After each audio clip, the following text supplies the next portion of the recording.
3 games on the road against the Mets. Can the Marlins head into New York, beat the Mets? Could the Marlins on the road in New York sweep the Mets? Gonna dig into it. This is Locked On Marlins. You are Locked On Marlins, your daily podcast on the Miami Marlins. Part of the Locked On Podcast Network, your team every day.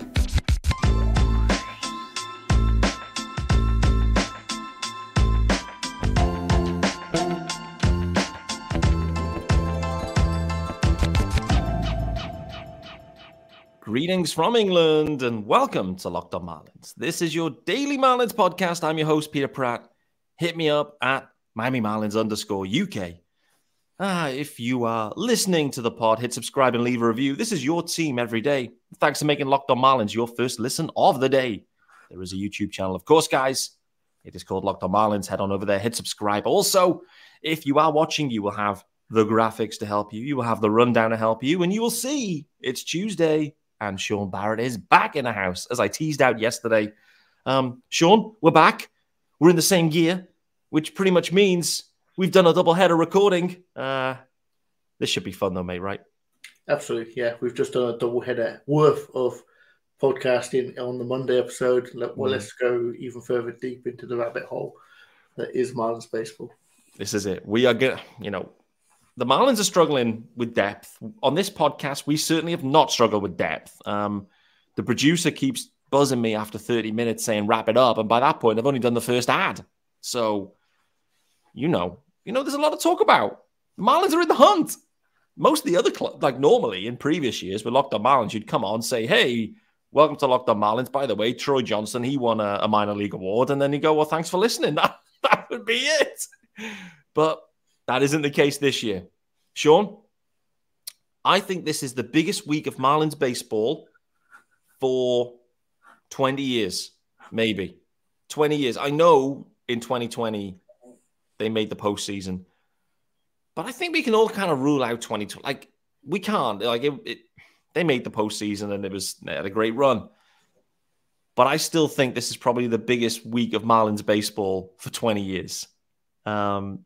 You follow the team a lot longer than me. Am I off the mark on that one, or is that a fair assessment? I have followed the team for quite literally almost a calendar 20 years. So I'll probably be a good judge on that. I mean, 2003, I simply didn't know enough about baseball. I fell upon the World Series between the Marlins and the Yankees late night on Channel 5, which sometimes could give you questionable content. But baseball was on this particular evening. And I knew enough to know about baseball to know I could be a Yankees fan. So, correct. I chose the Marlins, and obviously they went on ahead and won the World Series. But I didn't really know enough about baseball to have the excitement that a genuine Marlins fan at the time would have had. So, fast forward 20 years of quite literally agony. The 2020 season was fun. It was exciting. It got me giddy, and you know enough about me to know that I don't get giddy often. I'm starting to feel like that now. This week has started to those butterflies are starting to fly around in the stomach. The excitement, the realization that there aren't many UK friendly games, but however, I'm not going to be watching all the games anyway. Like that excitement, that enthusiasm. Look at what happened yesterday. How do we want to play this? Was the Yankees game we were all living and dying on the Yankees game, for Christ's sake. That's where the Marlins are right now. That we're watching other games. So this is definitely up there as far as important weeks. Yes, you could argue the 2020 Cubs winning series in the playoffs, but we argued a lot about the fact that it wasn't a asterisk season. But I know a lot of baseball fans do call it that. You could genuinely call this the most exciting, most developed team that you've had as far as playoff aspirations since 2003. Easy. The two teams, as they enter this final week, were significantly different in available talent and ability. But let's ignore that and accept that the Marlins have overachieved from our expectations, and have a chance, have a genuine chance to push their way into the playoffs. And yeah, hell if we don't get to say that very often. Yeah, no doubt. I was texting a few of the guys as well today, and they don't watch the Marlins, obviously, and I was just filling them in. I was just saying, listen, they've run out of arms. They're asking me, Pete, are the Marlins going to make it this year? They're going to get in. And I said, listen, my gut feel is that they are, but they have run out of arms. And they're like, well, that's what I keep hearing, but I just keep seeing you winning. So what is it? How are you winning games then if you've run out of arms? And the answer I gave them is, frankly, this offense is miles better than it ever has been in the past however many years. And then I listed out all the guys. I went, listen, you've got Arias, Soler, Bell, Berger, Jazz, De La Cruz, Jesus Sanchez, someone at shortstop, and a catcher. When you list those names out, this is, particularly post-deadline, this is a competent offense, and we've seen that in games where actually the Marlins at times have blown other teams out. They've actually blown other teams away. They've been blown away themselves a couple of times too, but this is the difference is they aren't just relying on 1-0 wins. They're actually, the offense is at times and has done in kind of recent weeks anyway, stepped up and delivered. And this isn't the Marlins team we expected, mate. Talking about the expectations of the season, you're expecting, pitching and defense. Right now, this club is having to find ways to get innings and outs and looking for the offense to come alive. It's just completely the opposite to what we expected here with the Marlins, right?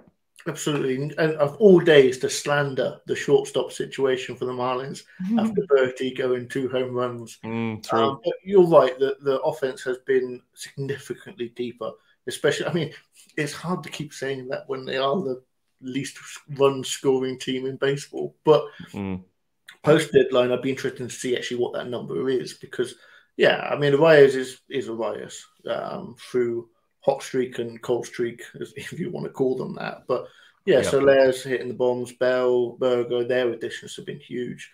I hope and actually kind of expect both of them to return next year to the Marlins. Jesus Sanchez is cold at the moment, but has shown enough development this year that I think he is a genuinely good young corner outfielder that you can rely on. So, the offense has deepened through the additions that they made last offseason and at the deadline. And I'm actually quite infused. I said a little bit yesterday about how I think the team can be good next year. And I think part of that reason is because the deadline wasn't just a pure 2023 concept. They brought in Berger, who's got years of control. They brought in Bell, who I still think he opts in on that contract. I do too. Whether or not they want to piece together a multi-year extension at a little bit less money and spread it across those 3 years, I think Bell's enjoyed himself in Miami. I think so. He's ingratiated himself with the rest of the team, so it'd be a shame to see him leave. I also think that money, that initial $16.5 million option is just too high for him to walk away from, I think. So I think both will be back next year. And I think, the depth the Marlins now have in their offense as they've brought in additions, some of the younger guys have developed. This is a deeper lineup. This is not the Marlins lineups of yesteryear. And we've turned the page on them. Yeah, you piece that together with the rotation as it is. Yes, we're scrambling right now, but those young guys are only going to be better next year. Yeah. For the trial by far that they've gone through. So, this team in the last 6 games has got nothing to lose. Literally has got nothing to lose because they've overperformed and yes, they're beaten up and they're battered, but every day there's a new game of baseball and you go out there and you try and win it, and that's where they are right now. Absolutely. I want to talk about that game of baseball today. The Marlins are facing off against the Mets, obviously. But, the reality is there's a few teams in this hunt, and so we're kind of scoreboard watching around. There's one particular matchup that really pops out to me. So we'll go through the matchup specifically. We'll do the ad and then we'll dig into them. Marlins Mets, obviously. Braxy Garrett going against Joey Lucchesi on that one. Obviously, the Reds are still in the mix, right? So we can't completely disregard the Reds. They're going against the Guardians. Lucas Giolito going for the Guardians and Hunter Green going for the Reds. So, that should be an interesting one for sure on that one. This is where things get a touch spicy, is what I would say, where you've got the Diamondbacks facing off against the Chicago White Sox. And, I don't know a ton about the White Sox and their rotation right now, but when I scrolled down, there was a face and a name that caught me off guard. That face and name is Jose Urena. He is going for the White Sox. He's currently 0-6 with a 7.27 ERA. He's facing off against Zach Davies by the look of it. It's 2-5 with a 6.81 ERA. So listen, that could be anything could happen in that game.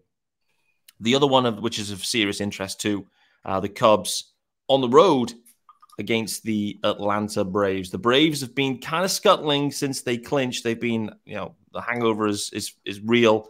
Some of them boys maybe, approaching their 30s are starting to realize those hangovers, they take longer to wear off. But you've got Steele going for the Cubs, who has been, he's in the Cy Young conversation, it's fair to say.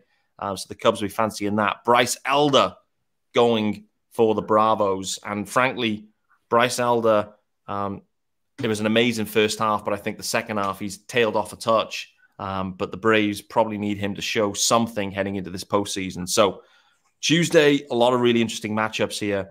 We're going to dig into them in more depth after the ad. However, this episode is brought to you by LinkedIn. Are you struggling to close deals?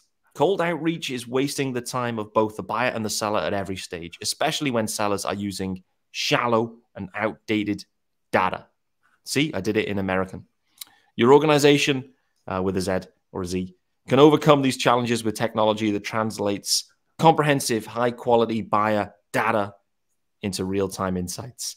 These deeper insights empower sales reps and teams to adopt the habits of top performers, which leads to better outcomes, like more pipeline, higher win rates, and fundamentally larger deals. We call this deep sales.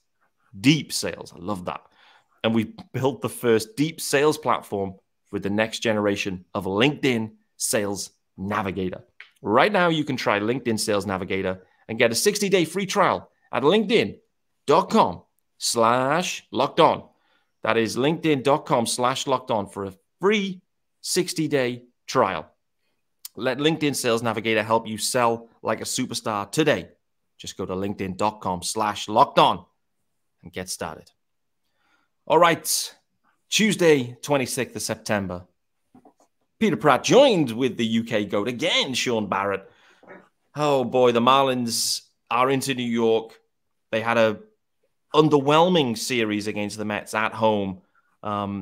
Sean, as we look at this series now, what do the Marlins need to do here against the Mets? And how important is it to win this series at this point? It's kind of an obvious question, but at the same time, the Marlins really need to handle their business here and, not give up any major ground here in heading into the final weekend, I think. Yeah, win the series. It's important, obviously. I think at this point, I genuinely believe 4-2 might be enough. Mm-hmm. So if they only pick up the one win against the Mets, then they've got to sweep the Pirates. So that's always a challenge. You never want to go into a series needing to sweep because they're not a given, obviously. So yeah, for the Marlins to do the business, get 2 wins against the Mets right now would be key. And it's weird, isn't it? Like for years, late September for me as a Marlins fan has been playing spoiler. Mm. You're playing against the Mets, you're playing against the Braves, you're playing against teams in your division, and you're saying, if we beat them, then we can stop them from going to the playoffs. That's for many years been all I've had to enjoy in September. Yeah. Other than obviously back when it was 40-man rosters in September, you see some of the young guys. So for the Mets right now, they're the worst team to be playing right now. Yes, they're out of it. Yes, they've got nothing to play for. But I mean, if the shoe were on the other foot, I'd want to be playing spoiler. So that's their role right now, isn't it? Yes, we didn't make the playoffs. Yes, our year sucked, but God knows we don't want to see 3 of the teams in our division make the playoffs. It's a great point. Great point. Do you think that's how the Mets players will be looking at it?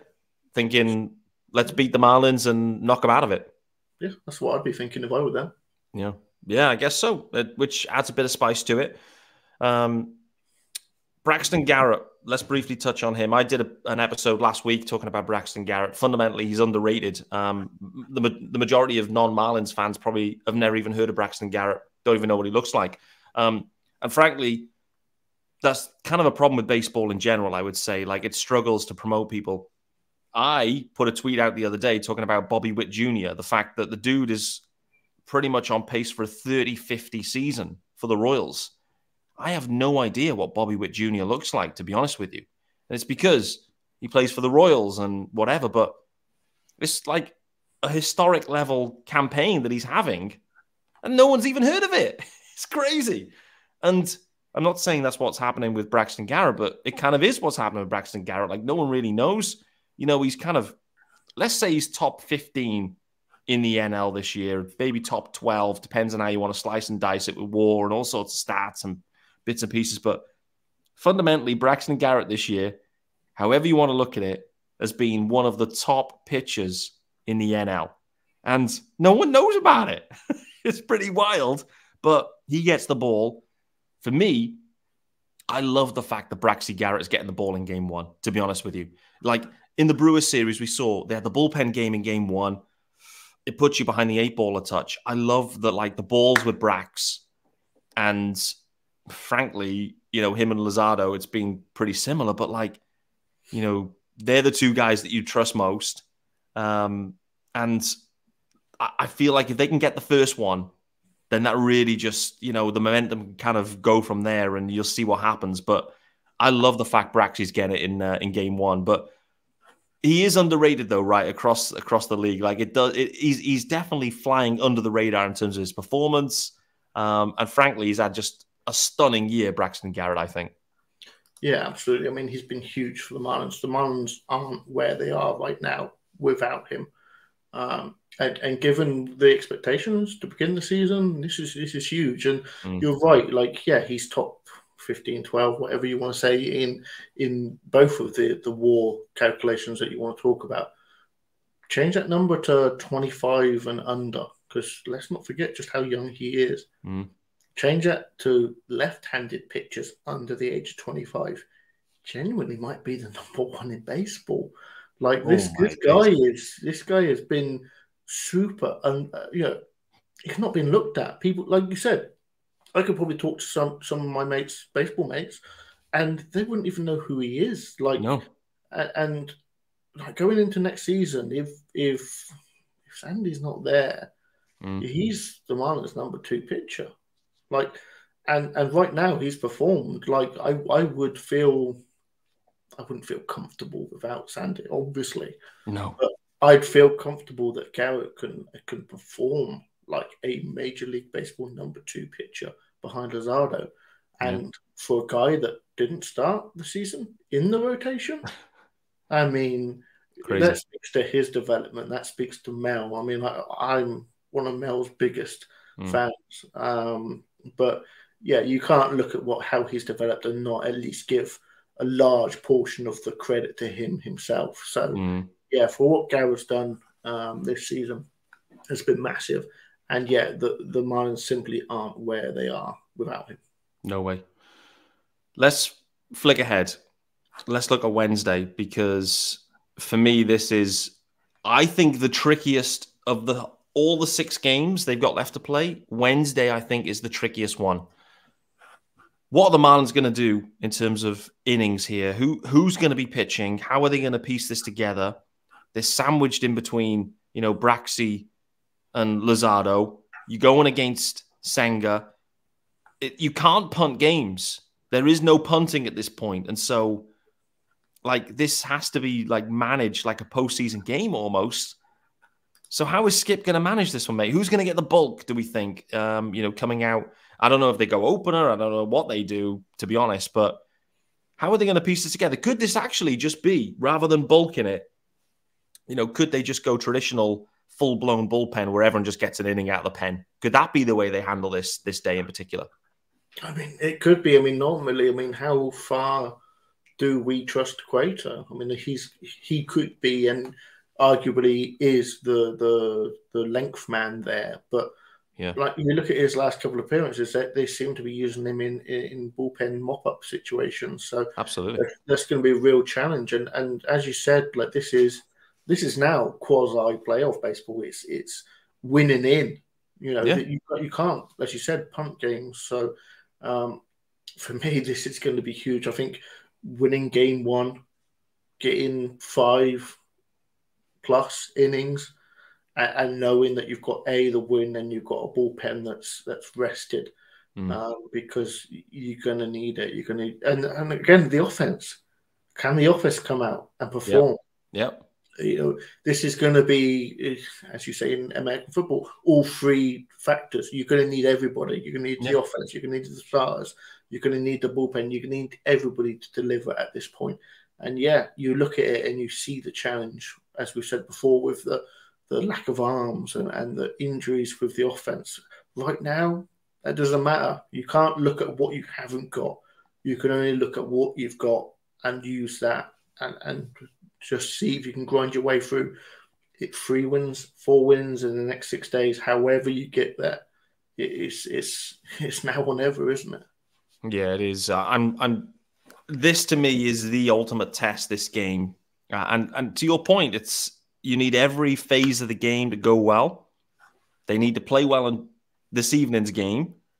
You're ideally looking for the offense to kick in. You're looking for Braxy to go 6.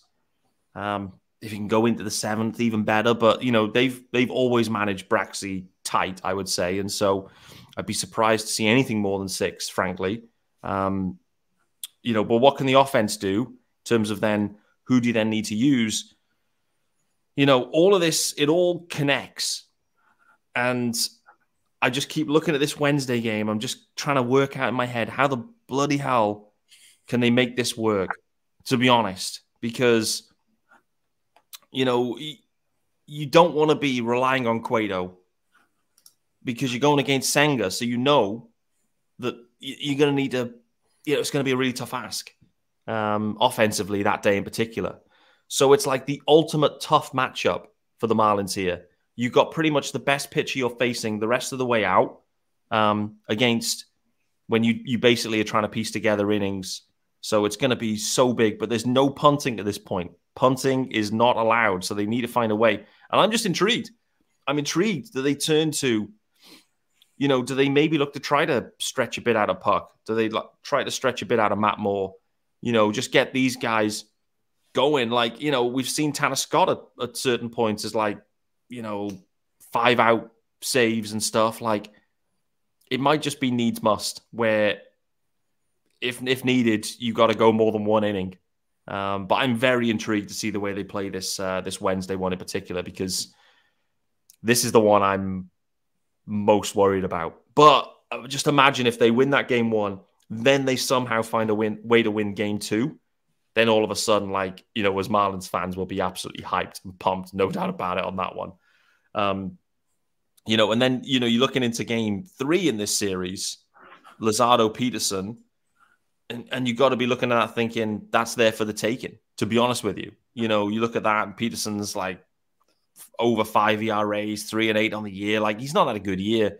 Probably means he'll pitch well. But, I feel like against lefties as well, the old days of lefties, Sean, we were terrible, weren't we? But now this year, they've got some guys in that actually can handle lefties. Even Arias can do some damage. Jazz down in the 7 hole actually seems to come alive in the 7 hole against lefties now. He's not afraid to bunt. So, oh man, this Mets series, mate, there's so many wrinkles to it. But it starts with Braxy this evening. But fundamentally for me, it's Wednesday's game, mate. Just how can they get out of Wednesday's game with a dub? I don't know how, but for me, that is going to be Skip Schumacher's biggest test so far, that single game. Yeah, absolutely. And obviously the day off helps so that everyone in the bullpen gets that day. if Braxy can go, as you said, 5-6, you keep Matt Moore off the mound. He's pitched well for the Marlins. Obviously, wouldn't be playoff eligible, unfortunately, which is a huge shame. But empty the tank, baby. It also means he can empty the tank. And I think he's pitched well. I was surprised the other day when he only went 1 inning. With the score as it was at 6-1, I thought maybe they'd give him a couple more innings. I thought they was going to get a bit of length, but he pitched the day before. So, obviously, day off yesterday. If he can not be used tomorrow, you could argue that he could actually be a guy that could give the Marlins 2-3 innings of evidently quality. He had a good year. I was genuinely surprised to find him on the open market. So, that could be a huge storyline going into Wednesday. If he can come onto the mound and give the Marlins multiple innings in a game that, you're right, they kind of got half. They do. It's been Matt Moore just keeps coming to mind. Like, I'm glad you brought it up because that's exactly what I've been thinking is, former starter, transitioned to the pen, had a good year, not playoff eligible. Like, frankly, these are the last 6 games for him as a Marlin. He's rested. If they can keep him off, don't have to use him in game 1. Like, there's a multi-inning guy there that could maybe deliver. Again, it's going to be so hard to piece together, but, you just got to throw everything at this point. As well, AJ Puck, former starter. I know we talked about Puck in yesterday's episode. Just frankly, it's, home runs have been a problem, but, again, needs must maybe. Speaking of needs must, let's get into our final ad of the day. And then we'll wrap up here thinking and just looking at this wild card in general, because boy, oh boy, it is wild, I must say. But this episode is also brought to you by our good friends over at Jase Medical, and everyone should be empowered to care for themselves and their loved ones during the unexpected. That's why Jase Medical offers the Jase case. The Jase case provides 5 life-saving antibiotics for emergency use and gives you a peace of mind so that you are not just hoping that you have access to medication in an emergency. Jase Medical makes sure you have the medication in hand. Jase Medical is simple. They handle everything from the online evaluation to licensed pharmacy, medication delivery, and ongoing consultation and care. Don't get caught unprepared. Get $20 off on these life-saving antibiotics today from Jase Medical by using my code, and this code is locked on at checkout on jasemedical.com. That's JASE for jasemedical.com. Okay, final segment on Tuesday's episode. UK GOAT Sean Barrett is in the house. Sean, 4 teams, 2 spots. How's this going to play out here? Because Cubs against the Braves, Diamondbacks against the White Sox, Marlins, Mets, Reds, Guardians. Who's gonna step up to the plate in the first series? I think it'd be challenging for Cincinnati at this point to squeak in. You're asking too much probably for 2 of the 3 teams to fall away. I'm really interested in that second series because obviously Arizona need to play the Houston Astros, who need they need it. They're not guaranteed the playoffs. No, they've kind of slipped behind a little bit. So for me, I think biasy, obviously, biggest series for me is the Marlins. Like they need this is the tougher of the 2 series for me for the Marlins. Yes, the Pirates have a better record, but that in-division rivalry is just huge. And I think if the Marlins can be in the wildcard spot or half a game out after that series, get 1 or 2 wins from that series, they have everything to play for, because I think Cincinnati are too far away. I think Arizona probably going to struggle against the Astros. So the Marlins can be in or around the wildcard spot, basically what we've been saying since February. Yep. I think that gives them every opportunity to go and get a series win against the Pirates, get themselves in the dance. Oh, man, it's going to be... The funny thing is, particularly this week, I look at it and think, what can the Braves do? Like, and the Braves at home too. Like, it's going to be packed out there. And we spoke about on yesterday's episode, like the Braves they're kind of dealing with some of their own stuff right now. And so it almost feels like they need to like go again. Like their hangover time has happened. It's time for the Braves to go again. So I'm very intrigued to see what Braves shows up against the Cubs. And I'm just almost praying that the Braves just think, give it full gas. They can beat the Cubs. Puts the Marlins in a great position if they can handle their own business, to be honest with you. Yeah. One thing I'd add to that is, obviously, the Braves at this point are going to have the bye in the playoffs.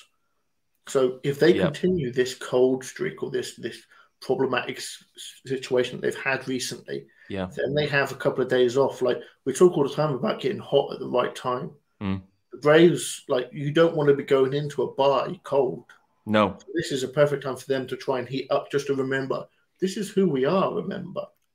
Exactly. Now, obviously, in an ideal world, they wouldn't, and the Marlins still make it, and then they get bounced in that first round. That would be the ideal situation for me as a Marlins fan, obviously. But let's a bird in the hand is better than two in the bush. Let's get into the playoffs first. Yeah, for sure. I'm completely aligned with you on this Brave situation. Like, they've allowed things to go a little bit cold. They've dealt with some challenges, but to your point, they've also got the bye. Like, it's time for the Braves to like get the serious head back on. And I'm pretty confident they're going to roll into this series and they're going to be pretty lively. As we know, the Cubs are facing the Brewers at the back end. The Brewers are going to have nothing to play for and will be resting everyone. So we know the Cubs maybe can make up some ground at the back end. To your point, I think really this Marlins year could hinge on the Diamondbacks against the Astros.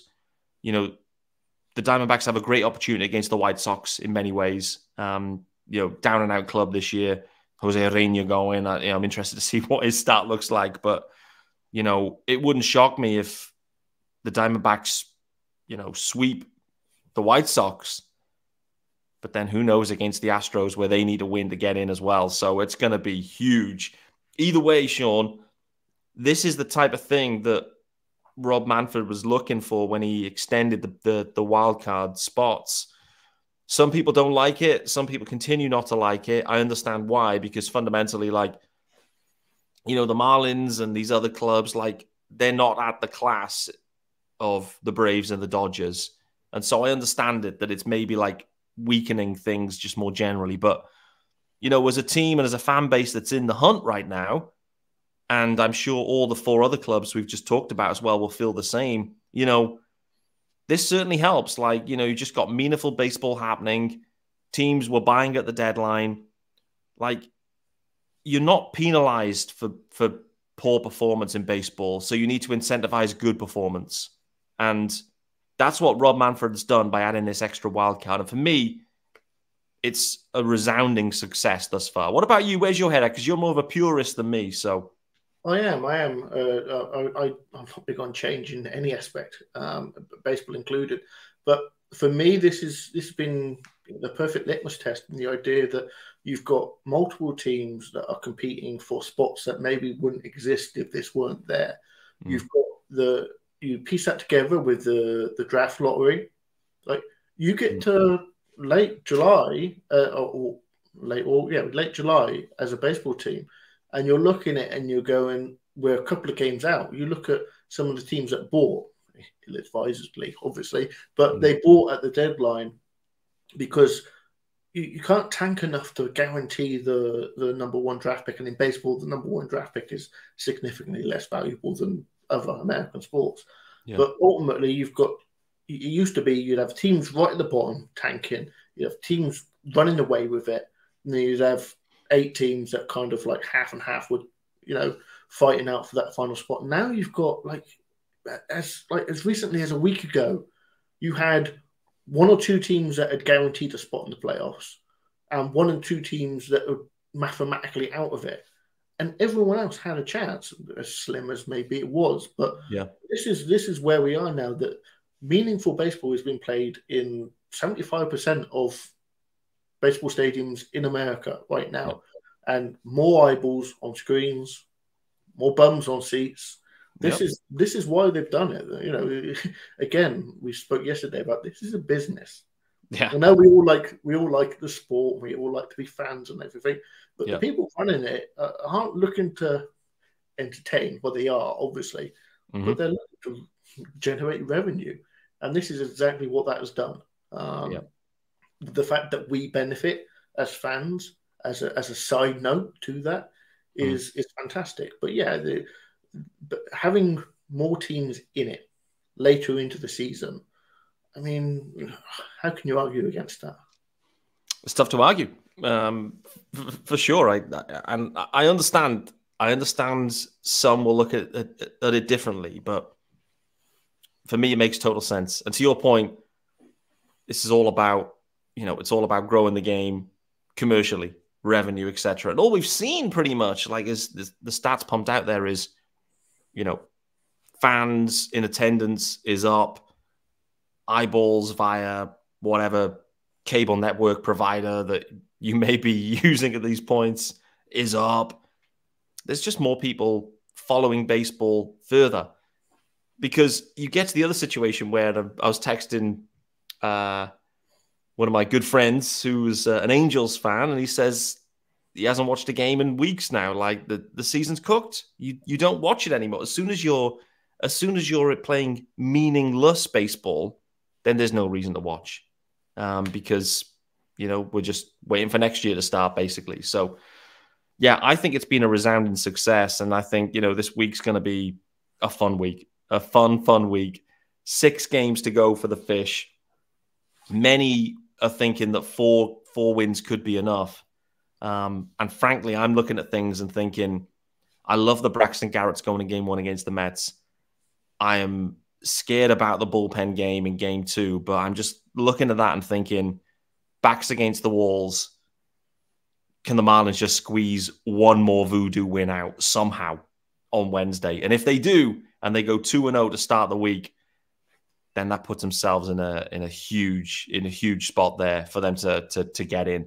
And if they get in, most likely you're going to be facing off. I mean, who knows the way things shake out, but most likely you're going to be facing the Brewers on the road or the Phillies on the road. Well, they're the 2 options, I guess. So you're either Phillies or Brewers on the road, the way things are shaping out here. I mean, both of them are very interesting for the Marlins, because the Marlins and Phillies records, I don't think the Phillies would want to face the Marlins, to be honest with you. And the Brewers, having seen what we've just done to them last weekend, I'm not sure they'd want to be facing the Marlins either. They'd probably prefer to face the Cubs. So, I think both of those clubs, Brewers and Phillies, are probably thinking, I'd probably prefer not for the Marlins not to get in, which I think is very intriguing, even though we have 0 arms. But, it's going to be wild. Sean, let's call it a day there, mate, because we're over again in episode 2, but it is what it is. This is playoff baseball, so it has to be done. Guys, thanks for making Locked On Marlins your first listen of the day. I appreciate you for joining me on Tuesday, and the UK GOAT, Sean Barrett.